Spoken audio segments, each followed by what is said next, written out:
Donald ટ્રમ્પે ફરી એકવાર પોતાને પીસ મેકર ગણાવ્યા છે। મને શાંતિનો નોબેલ ન મળે તો કોઈને ન મળે, હવે પછીનું નિશાન ક્યુબા હશે, ટ્રમ્પે ધમકી આપી છે। ઓપરેશન એપિક ફ્યુરીમાં ઈરાનની ક્ષમતા નષ્ટ કરી। ટ્રમ્પે મજાકમાં હોર્મુઝ સ્ટ્રેટને સ્ટ્રેટ ઓફ ટ્રમ્પ કહ્યું।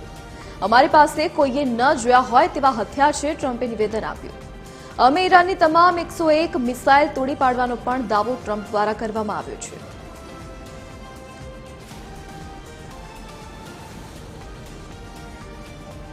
संवाददाता वैभव श्रीवास्तव अपनी साथ फोन लाइन पर जुड़ाई गयेला छे। जी वैभव, क्या है जानकारी?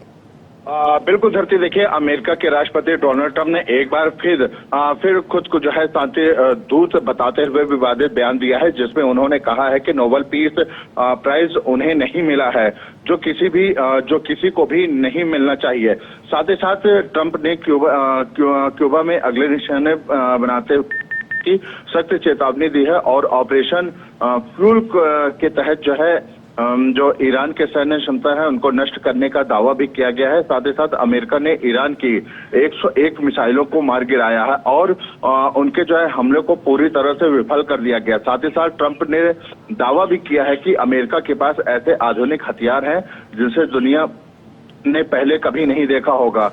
हालांकि अब देखना ये होगा कि जिस तरह से ट्रंप ने ये नोबेल पीस की बात की है, और हालांकि उनको अभी इस बार नहीं मिला, क्योंकि पिछली बार भी देखा गया था कि जब रशिया और यूक्रेन का युद्ध चल रहा था, उस दौरान भी ट्रंप की तरफ से इस तरह से बयान दिया गया है। तो अब देखना ये होगा कि अब ट्रंप का अगला कदम क्या होता है। दर्जी जी वैभव, जानकारी के साथ जुड़ने के लिए धन्यवाद।